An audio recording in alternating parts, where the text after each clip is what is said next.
Forgot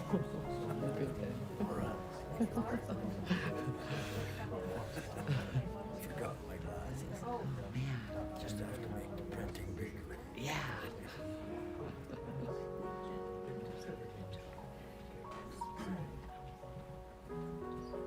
don't know if it's age that does it or what. It is. I think when she hit 50, everything goes. I have a feeling.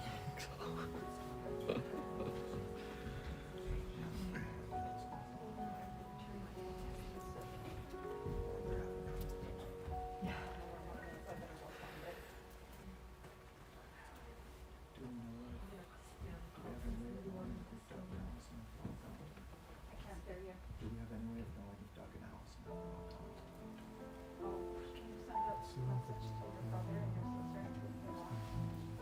I don't know, sir.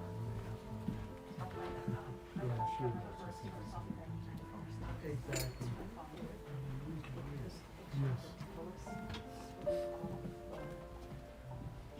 Yes, that's your person.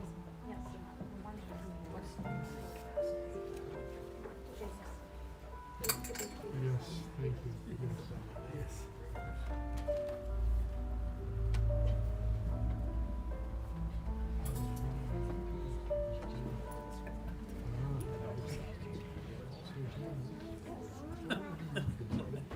Nice.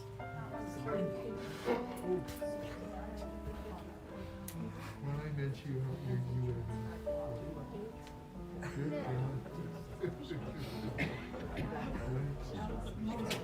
What happened to you? What's happened to you?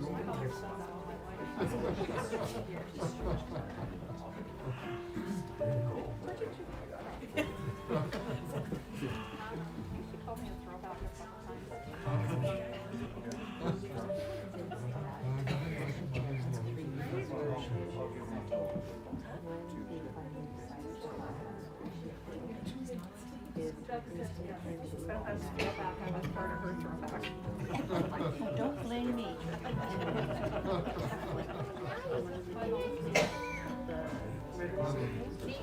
Oh, okay. The baby niece.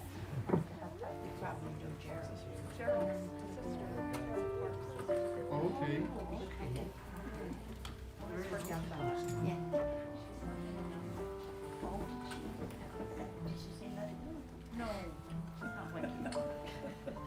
Good afternoon, everyone. Firstly, the family would like to thank all those in attendance, in person and online, for their participation in today's ceremony to say goodbye to Mary Rose Daly. Also, I just wanted to note that honorary pallbearers are all of Mary's grandchildren. First up, we have Dustin Stern reading Isaiah 49, verse 16.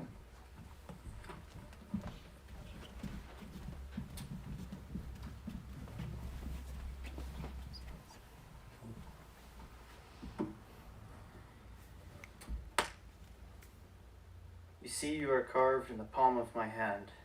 I will not forget you.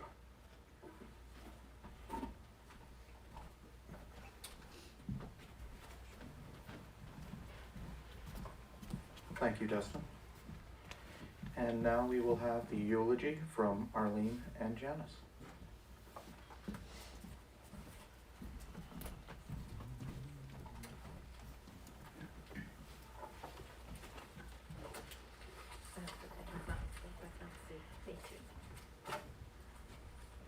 Hello, everybody. So we just kind of amended a little thing that I did for Mom's 80th birthday, and like all good novels, it has to have a good beginning. So here we go. It was a dark and stormy night. Ooh. The stock market had been in chaos, collapsing with a $14 billion loss by day's end. October 29th, 1929, still called Black Tuesday, marked the beginning of the Great Depression. In the midst of darkness, a bright light shone in a prairie home. A baby girl was welcomed by her mother, Ella, father, Frank, and teenagers Lamont, Myrtle, and Lorraine. The girls wanted to name the baby Rose Marie, and it looked like they might have their way. However, the baby's father, who had a preference for a plainer name, registered the baby as Mary Rose Davis. Mary grew up on a mixed farm near Moore in Alberta. There were always playmates, including brother Arthur, who arrived in 1931, as well as nephew Leslie and niece Marie, and later Barbara and Gerald. Les had an accent courtesy of his Welsh grandparents and could not say the letter R. Mary came out sounding like Mamie, and she was always Mamie. always Mamie. The Depression did not really touch Mary or Art. The small mixed farm produced all they needed, and farm life had a lot to offer, especially if you had imagination and a little bit of bravado. Once, after having been to the Drumheller Rodeo, Art and Les talked Mary into calf riding. There's no record as to how long Mary was able to stay on the calf, but her ride came to an abrupt end when she was bucked off and knocked out by the fall. Certain she was dead, Art and Les rushed for help. All were relieved to find out that Mary was all right. However, her career as a rodeo queen came to an early end. Winter was cold and windy. There were few hills on the flat prairie, but Art trained a couple of dogs to pull their sled, and they found a ravine deep enough to make a good sledding hill. They also managed to ski. One of them would ride the horse and pull the other on the skis, wooden skis. The entertainment lasted until the horse backed up and stepped on the skis. They made snowboards and once built a pretty good igloo. Their dad always made a rink and they learned to skate in their backyard. Christmas time meant the school concert and students rehearsed drills, plays, songs, recitations for the big day, while the mothers made costumes. Mary was very tiny for her age and in grade 1 was borrowed by an older class and wrapped in crepe to be a rosebud. They had a radio, which was played at a low volume in order to save the battery. Mary, who was not particularly interested in sports, would have to sit quietly while her mother, an avid sports fan, leaned close to the radio to listen to her games. Hands were not idle, and listening to the radio was a productive time for making crochet doilies, embroidery runners and pillowcases, quilts and other projects. And we still have a lot of the stuff that Mom made. She must have been one busy person with her hands. Her hands were not idle, never. Winter was also a good time to play games, including Monopoly. One time her father Frank and brother Art went with Uncle Arthur to his ranch at Fish Lake. The weather had been lovely due to a Chinook. However, a blizzard blew in and they were unable to get home. Mary and her mother, on their own, spent the time in the kitchen, kept warm by the coal-burning stove. When they weren't busy with chores, they played a single game of Monopoly that lasted for 3 days. Mary loved school and hated to miss even one day. She woke on the first day of the big snowstorm and convinced her mother that she could make it to school. When she arrived at the village, she found that the school was closed. She couldn't see the farm from the village, but determined to get home, started to walk. Fortunately, she was stopped by a concerned villager. The best plan would be to stay in the village until the storm passed. Mary burst into tears, and another neighbor agreed to drive her home in his truck. Her mother was much relieved to see Mary, as they had no telephone and no way to find out whether Mary was safe. Springtime arrived, and that meant the girls could shed their long underwear, their long brown stockings, and horrible fleece-lined bloomers. With good weather, the kids would be outside playing scrub, cricket, run sheep run, kick the can, hide and go seek, or just lie on their backs watching the clouds. Mary loved to run and would practice jumping over an upright oil or gas drum. At picnics, people would gather to watch the little Davis girl jump and run. She competed for prize money, 15 cents for first place, 10 cents for second place, and 5 cents for third.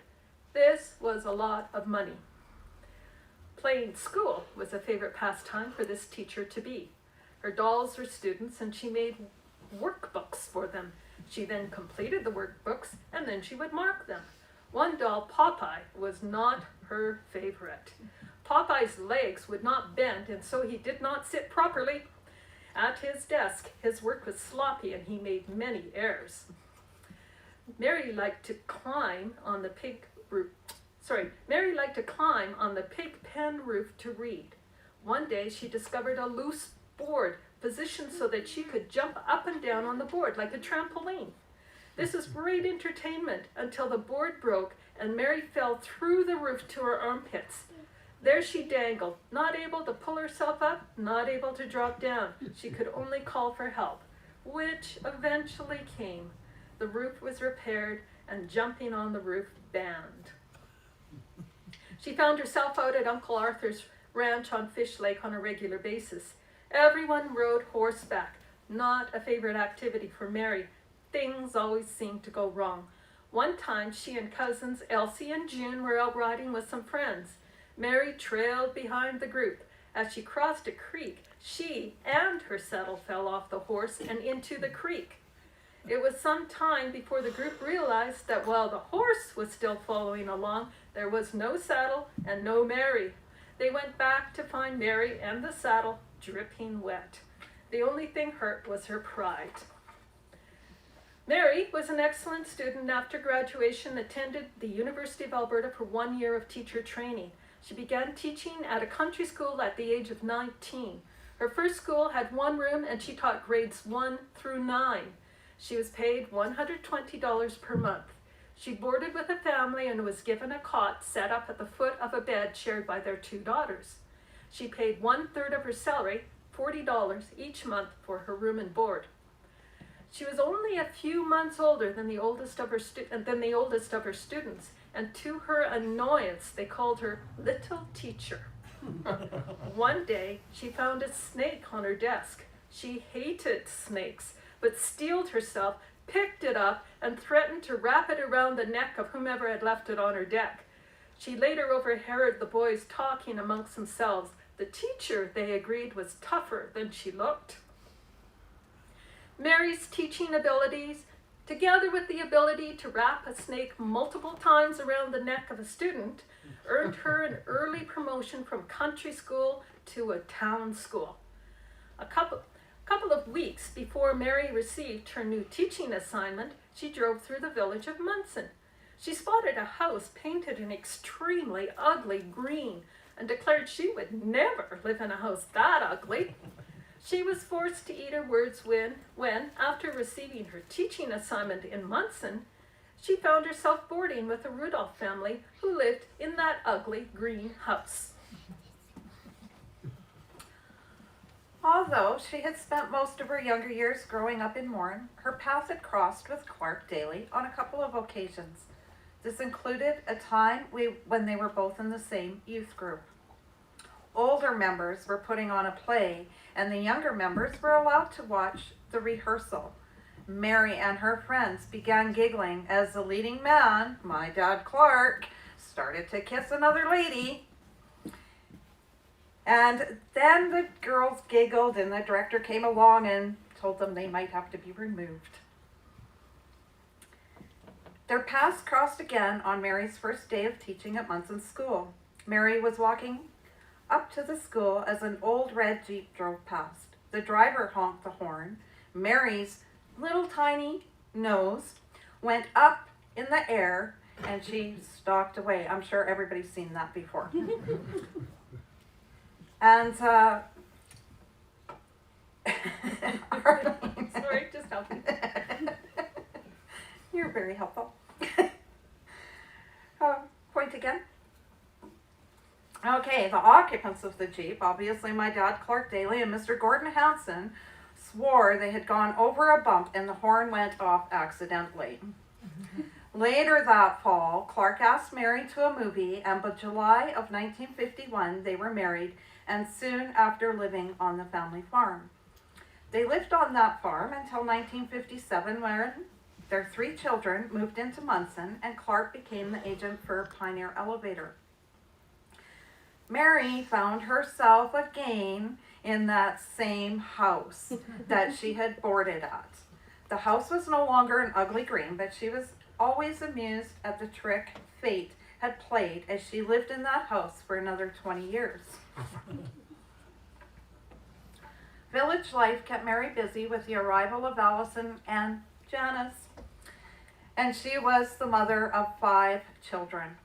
The little house in Munson was filled with kids and activity. Music was important, and lessons included piano, violin, tenor sax, alto, horn, French horn, flute, oboe, and voice. Supper time was a lively meal as we discussed our day and important issues such as, what does the lab do with your urine sample? Make pea soup. Or could Jesus have been black based on an article our dad read? And what would be a good name for the expected baby? Inspiration came from a can of the cleaner Ajax that was sitting on the counter. The baby, much to the horror of the aunties, was called Ajax until her arrival. And she still refers to herself as Ajax when I mess up and I say, smooth move, Ajax.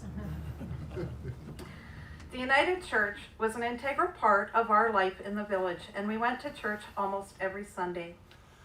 The family would walk up the hill together, and if we were running a little late, the minister would be poking his head out the door, watching for us and waiting till we arrived. Mary was busy with a number of groups. She quilted with the UCW, ran a seatbelt campaign for WI, and attended PTA. She baked for sales, and God forbid we touch that baking. And she led meetings, directed Christmas pageants. She was a substitute teacher at schools in Starland and Drumheller. She kept books for the church for over 25 years. She curled at the local curling rink until It burned down. and Arlene put her boots in the outhouse down the hole. I was only 2. She said she only did it once. She was one of a group of local people who compiled and edited a history book documenting the settlement of the Munson district. The Centennial Project produced an award-winning book. She joined Eastern Star and held almost every position, including worthy matron twice, I think. Mary returned to full-time work after Janice, the baby, began school. She worked for the MD of Starland, Laredo Drilling, and the law firm of Schumacher Madden. Clark passed away in 1983 after a 4-year battle with cancer. Mary eventually moved to Drumheller and kept busy with work, her various activities, and now growing grandchildren. All of her grandchildren have special memories of Grandma Mary. Then, a certain widower became part of her life. Ed had been married to Mary Monroe, a childhood friend. Ed had dealings with the law firm where Mary worked. They reconnected, first with lunch, and then corresponded and married in 1990. They were happily married for many years, living in Red Deer, traveling to Britain and Europe, as well as wintering in Arizona. They always made a point of spending time in Northern California to visit Doug and his family. Mary continued to explore her crafty and artistic flair. She made quilts for each of her daughters and each of her grandchildren, made lovely pressed flower pictures from her garden, joined an art class, and produced many pieces, which you can see over here on the wall. Some of them, there's many more. And all of this art is definitely treasured by her family. Ed was an unfortunate victim of Alzheimer's, and they made their decision to move to Drumheller, where it'd be easier for them to manage. As years passed, Ed became more and more incapacitated. Mary made several trips out to PEI to stay with Allison. She loved the island and needed the breaks. Mary devoted much time to caring for Ed until passing in 2017. In spite of her own heart condition, she persevered. Allison tells of her visit to the Bay of Fundy when the tide was out and her determination to take the long way down and back up so she could say she had been on the ocean floor. Mary was intelligent, a good conversationalist, and interested in learning. When they moved to their first condominium in Red Deer, she discovered, to her horror, They were still using the builder's bylaws, and that would never do. She took a course and put it together, a set of bylaws for the condo corporation. She took it into a lawyer's office, who was so impressed, immediately offered her a job. Her age apparently did not faze the guy. But retirement seemed a better option because she was in her 70s. She was always well-groomed and dressed. And if we took a picture of my mother when she was not well-groomed and dressed, it was immediately destroyed. She always went Saturday mornings to the hairdresser, and that was her little piece of beauty. She had a good sense of humor and was not afraid to laugh at situations she would get herself into, such as a Saturday that she and Arlene were in charge of a baby Melanie. They decided to go shopping and took the sleeping baby in her stroller. In and out of stores they went. At one point, they ran into Brenda, who exclaimed, "Aren't you looking after the baby?" And guess who started running? Back to the sound store they went and hurried into the store to retrieve the stroller with baby still sleeping soundly. Don't trust them. Hey, I'm still here. Exactly. You better hug Auntie Brenda. She had a good sense of, we already said that, but that was a good laugh anyways. Mary was fiercely independent and stubborn. And I'm sure there's a few people that think we may have inherited that genetically. And the look. Yes, the look. It's been hard to watch her as dementia took her. She fought. She fought hard. Trust me, nobody was getting her. We had to say goodbye, but I think we do it with a grateful heart.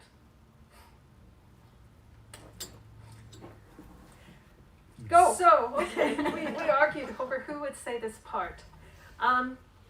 So Maybe eventually together. dementia won, and although we are sad to say goodbye, she is free.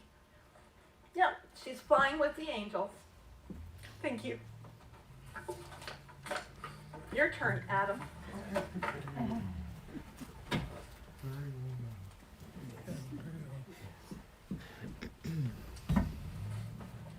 Thank you, Auntie Jennison, Auntie Arlene.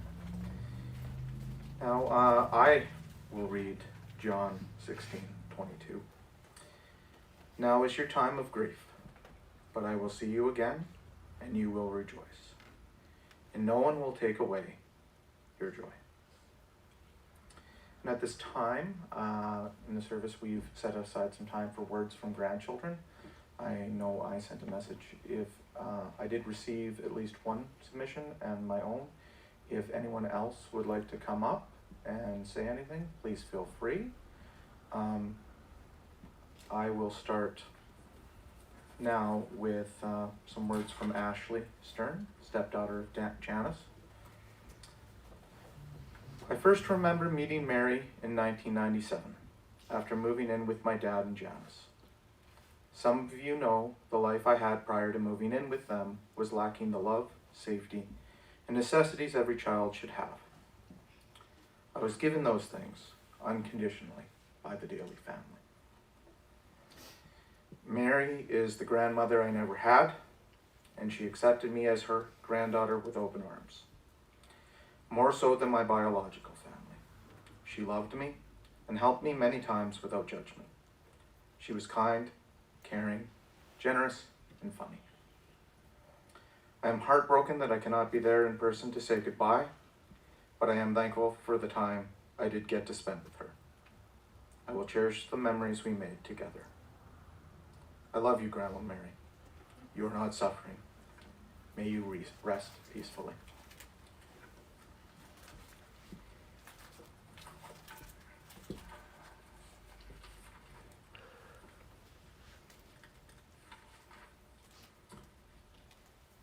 Is there anyone else who would like to speak? Really need a minute. Okay. Well, I'm following that up with my own, so.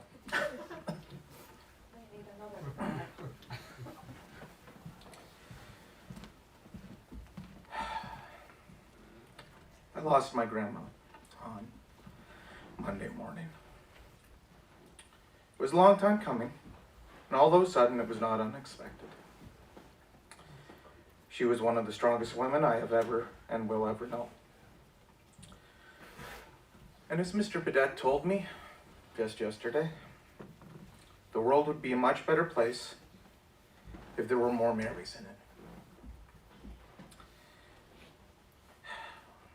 I will take those positive memories with me of afternoon tea, family dinners, steak that never seemed to be cooked enough, of trips to Red Deer and her little house in Drumheller, spending hours eating fresh raspberries from her yard. I've always been told I share a resemblance to my grandfather Clark, but she was the one who ensured I felt like I knew him. And this in turn brought us closer. I will miss you dearly, but know you are now in a better place. Until we meet again.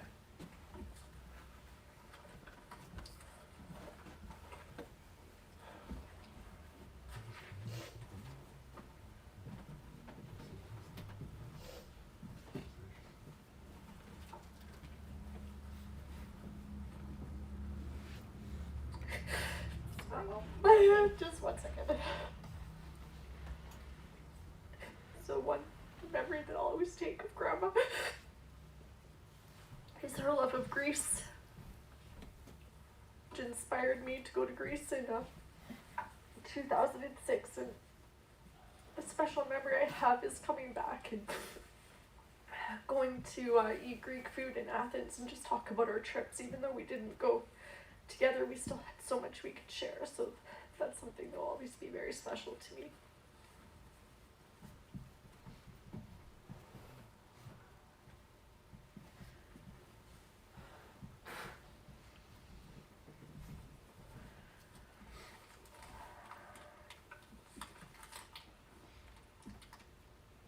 I don't want to rush through, so if there is anyone else.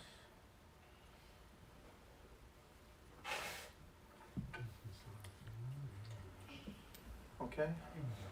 Dad? Mr. Howard? Mr. Howard. Wow. There's a Mr. Howard in the crowd? There is a Mr. Howard in the crowd. Don Howard, family friend. He's in the room. They are going to play Tennessee Waltz. This was a favorite of both Mary and Clark's and held a special place in their hearts. I can always.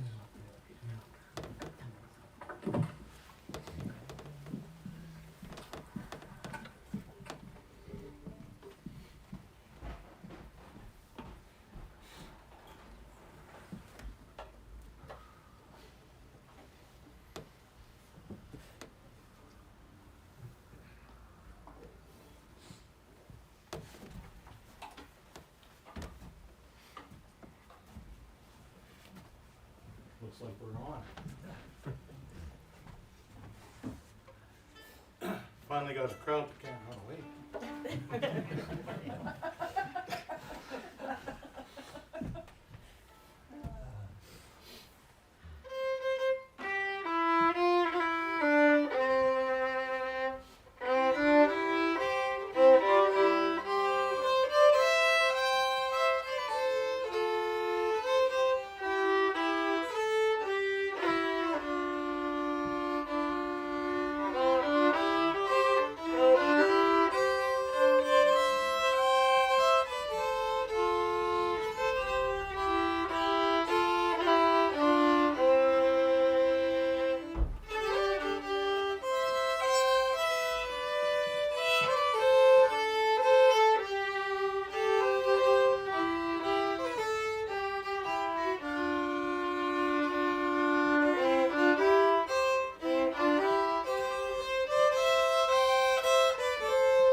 Thank you, Dad and Dawn. I just want to, one last opportunity, and then I'll leave it be. If anyone else would like to speak from the grandchildren or has something for me to read. Okay, that's fine. And at this time, we're going to have a video of Doug and Allison. Doug followed by Allison.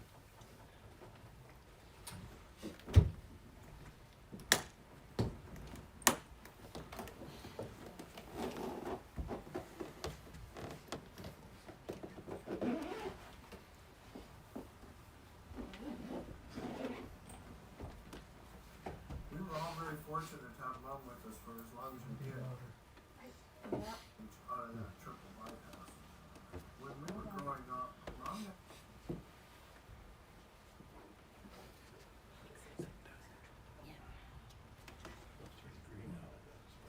It looks very green. Wow. It's not fair.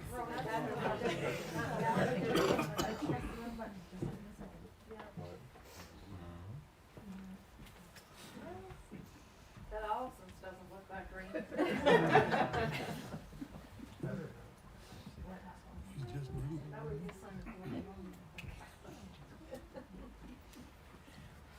Sorry, I popped the wrong button. Oh, that's all right. That's okay, Krista. It's all people we know here.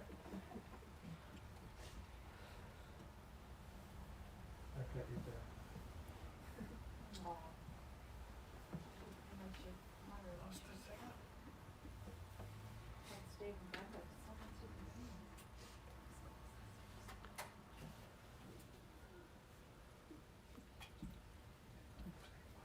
Shut the whole thing off.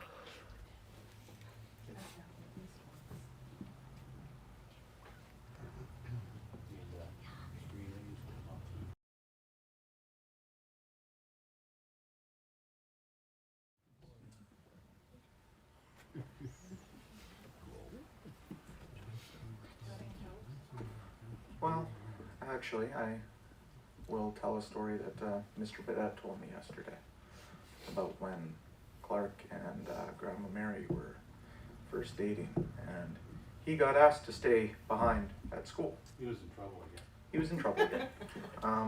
You know, he didn't say that, but I mean, one can infer. He got asked to stay behind to run the Gestetner machine, which is basically, for those that don't know, it's just a photocopier. Sort of. And so as he was staying behind to run the Gestetner, Clark showed up. And from my understanding, there was a lot of googly eyes, and Mike determined that this was a good time for him to leave and go home. Carmen has a very similar story. And Carmen has a very similar story. So for some reason, I don't think that honking horn on that old red Jeep was all that much of an accident. Mom says they were in the back of the theater.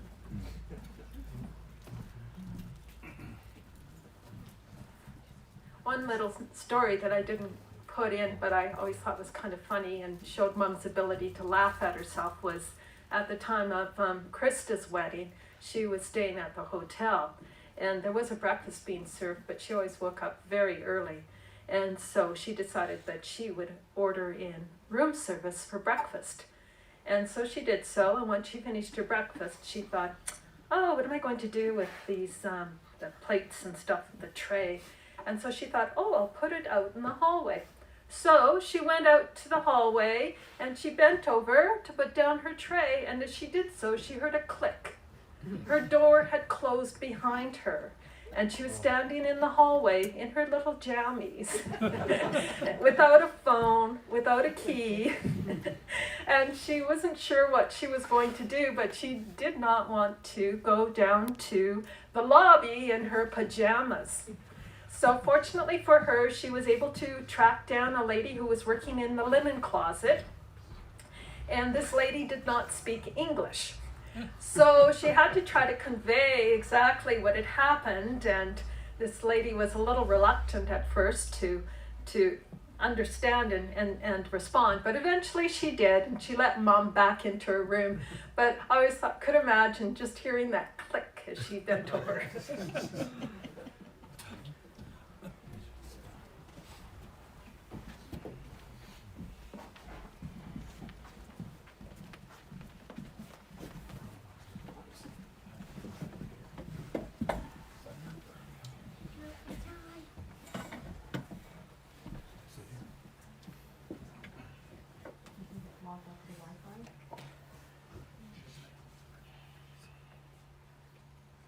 Well, this is fun.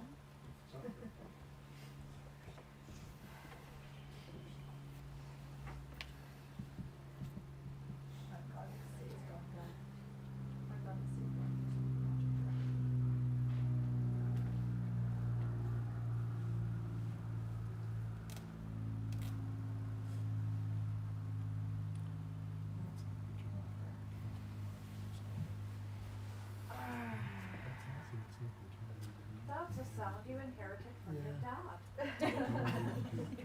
Yeah. It's pretty country, wherever it is. We were all very fortunate to have Mom with us for as long as we did. She got some pretty good mileage out of that. When we were growing up, Mom never coddled us.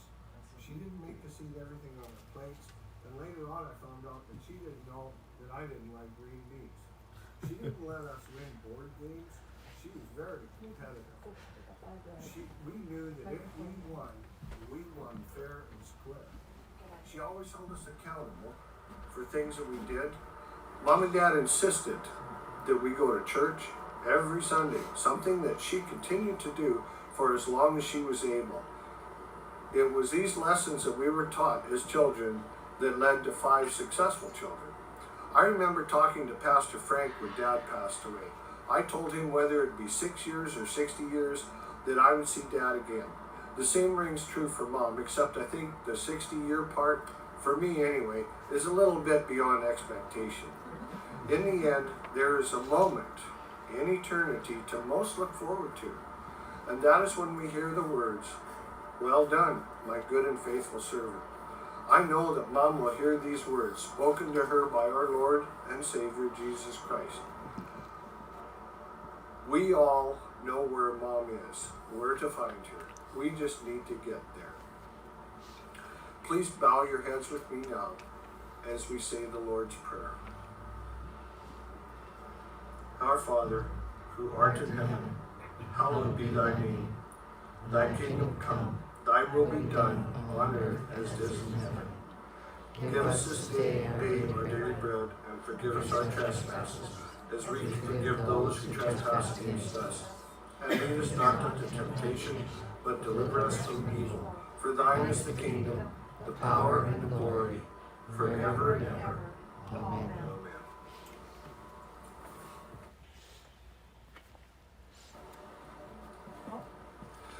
We were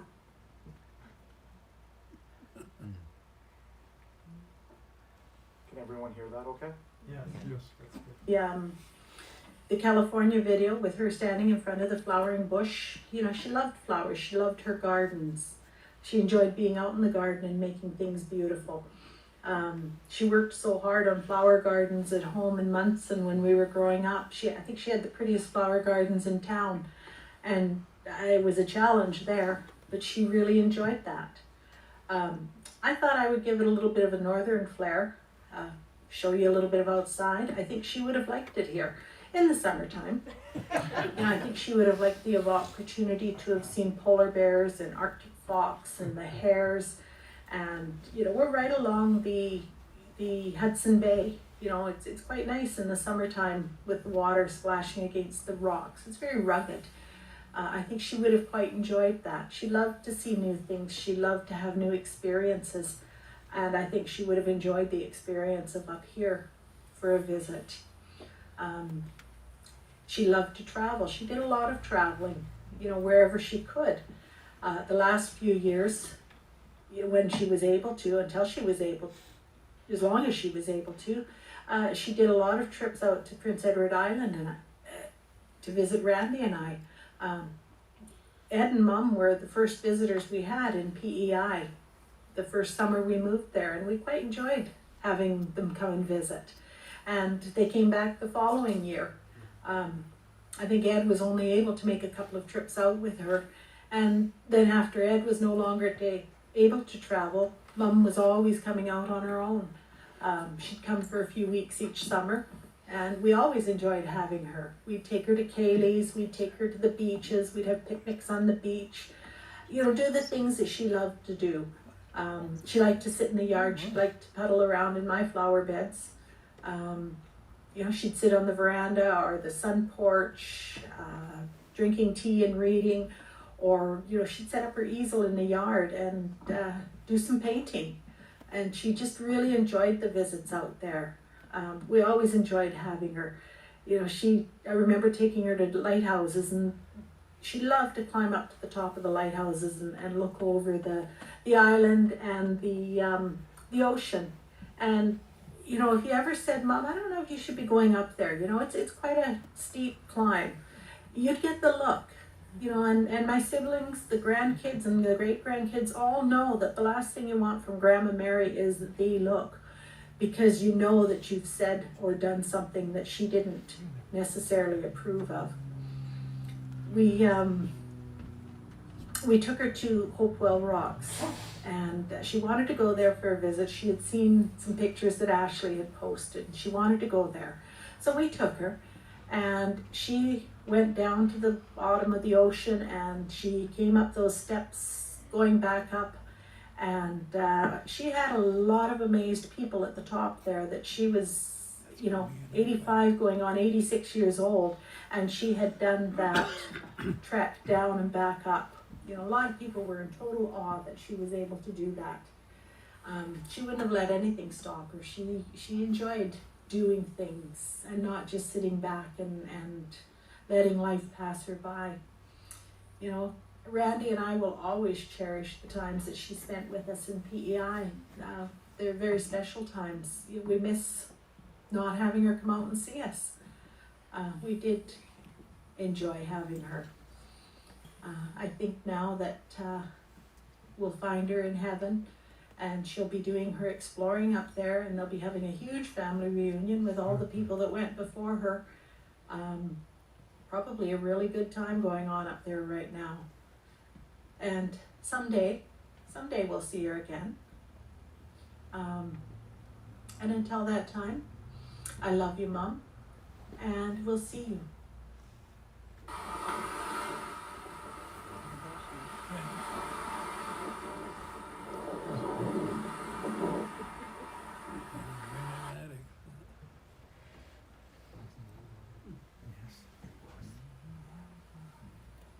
Yeah.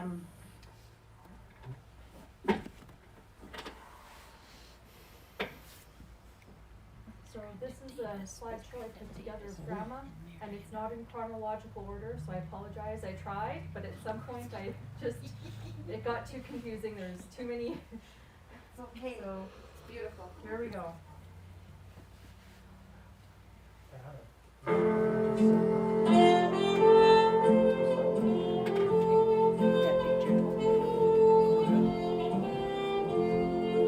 I was dancing with my darling to the Tennessee waltz when an old friend I happened to see. I introduced her to my loved one, and while they were dancing, my friend stole my sweetheart from me. I remember the night and the Tennessee waltz. Now I know just how much I have lost. Yes, I lost my little darling the night they were playing the beautiful Tennessee waltz.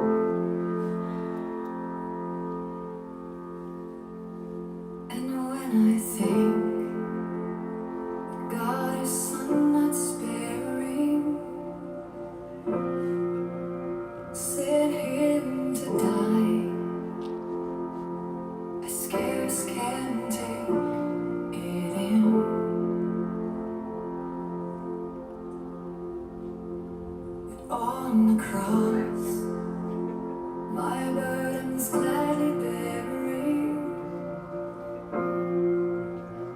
He bled and died to take away my sin.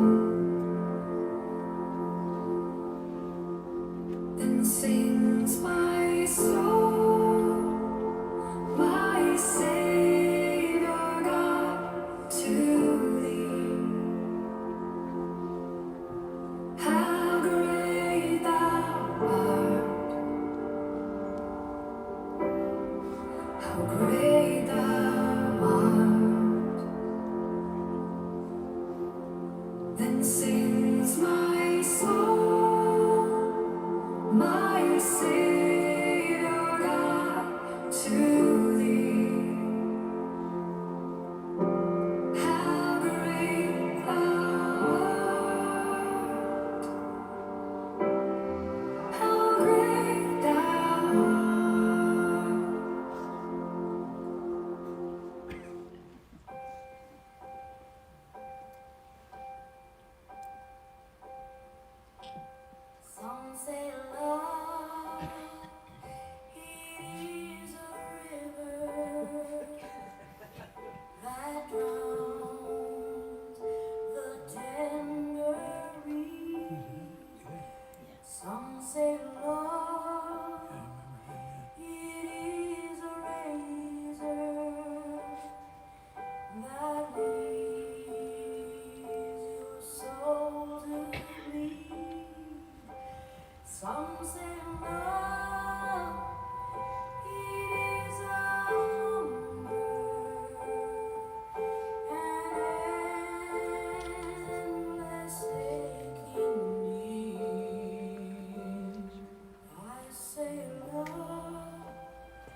Now I'd like to ask my sister Madison to come forward and recite Psalm 23.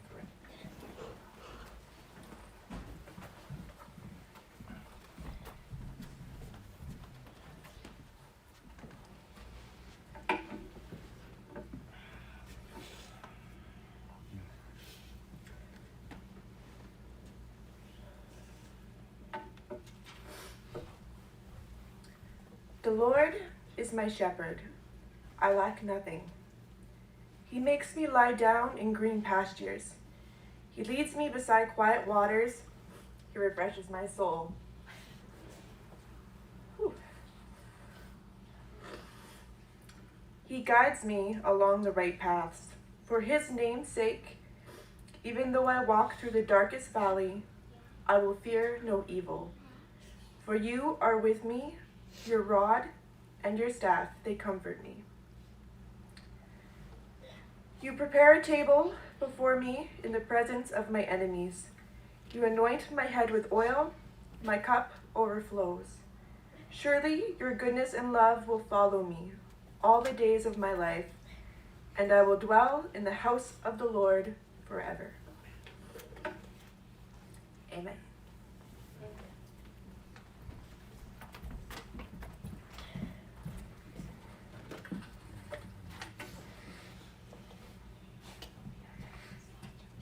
Thank you, Madison. Lord, this afternoon we've said goodbye to Mary Rose Daly-Francis for one last time. The hardest part for many has been the long vigil of her gradual withdrawal from our lives. And yet, she was never alone, always in our thoughts and prayers. We grieve because we will not experience her company and physical presence again.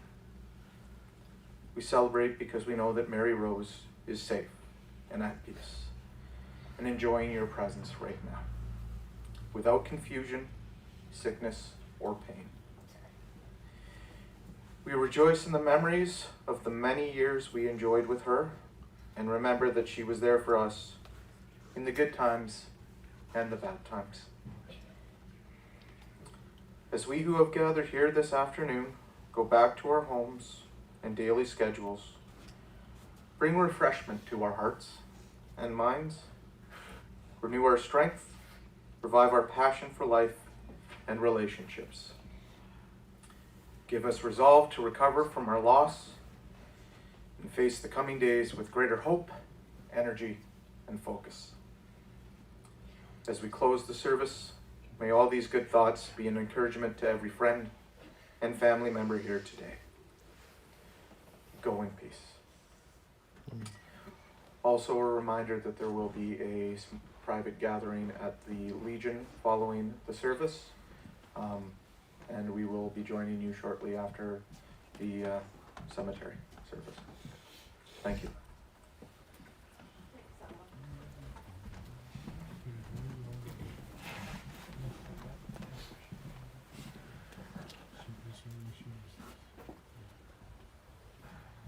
We're going to take a moment to pass roses out to everyone. The roses we're passing out for you to take today with you, take home with you, okay? So pallbearers will call you up after we do that, and then the roses for the pallbearers will give to you after we have Mary into the coat.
got them all.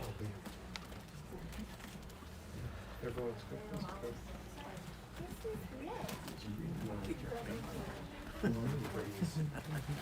These left here. Or we come back. Yep.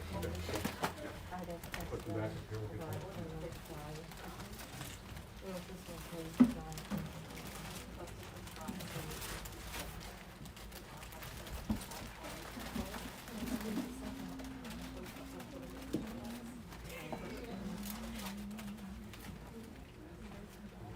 All there, step forward.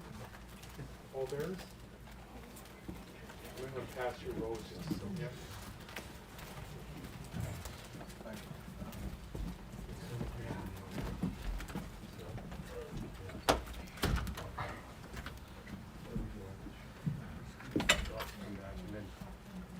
Slowly people can gather. Coach, we'll just take our time as we make our way to Munson.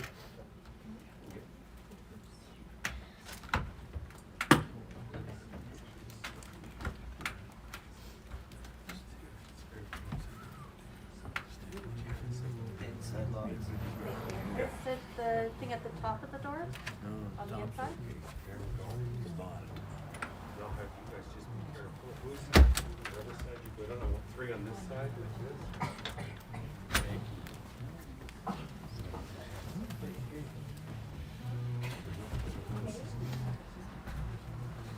We'll just wait for Scott. Okay?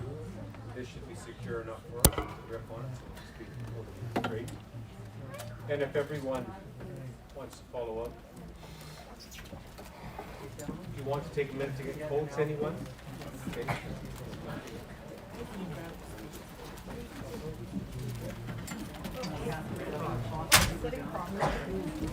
We're just following. They're going to load her into the hearse. Then we'll get into our vehicles and go to the cemetery. Yes, please.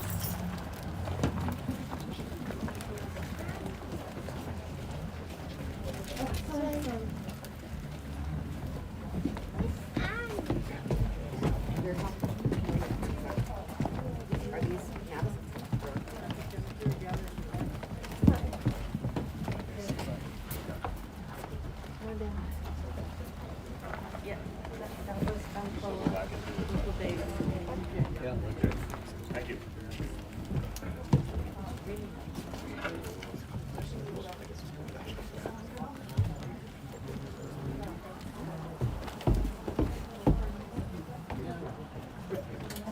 Will do.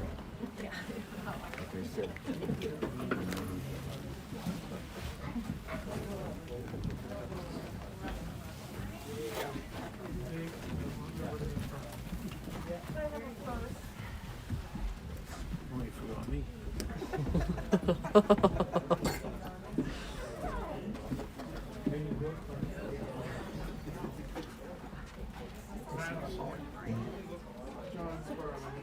How are you? Nice to see you. Thanks for asking. You're looking lovely. Much And appreciated. you're still